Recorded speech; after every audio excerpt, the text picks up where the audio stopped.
To all my fellow Christian believers who proclaim that the second coming of Jesus Christ is going to happen soon, I'm going to ask you a simple question. It's a yes or no question. That is, do you believe that the second coming of Jesus Christ is yet in our future?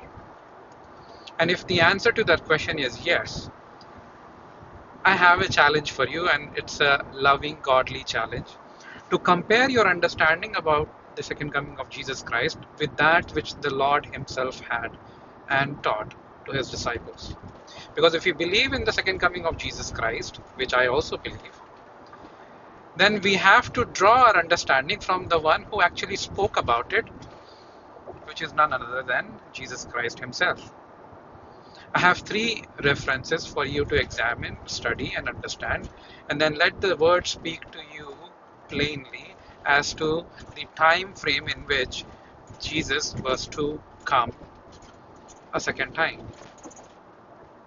In Matthew chapter 10, when He commissions His disciples to go not to Samaria or to the Gentiles, but to the lost house of Israel, proclaiming the message of the kingdom, He says in Matthew chapter 10, verse 23, you will not finish going to all the cities of Israel before you see the Son of Man coming in His kingdom, referring to His coming, His second coming, uh, saying that they would not finish going to all cities of Israel before that takes place.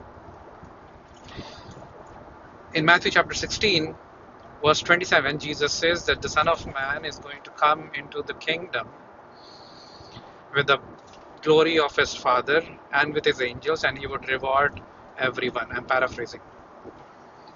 And this verse is used by many preachers today to exhort their congregation that Jesus Christ is going to come in judgment and is going to give reward to each and every one. I'm not saying that exhortations are not good, but they conveniently ignore the next verse that follows, in which Jesus Christ gives the time frame in which that was to happen. Jesus Christ said in Matthew chapter 16, verse 28, that there are some of you who are standing here that would not taste death until they see the Son of Man come in His kingdom.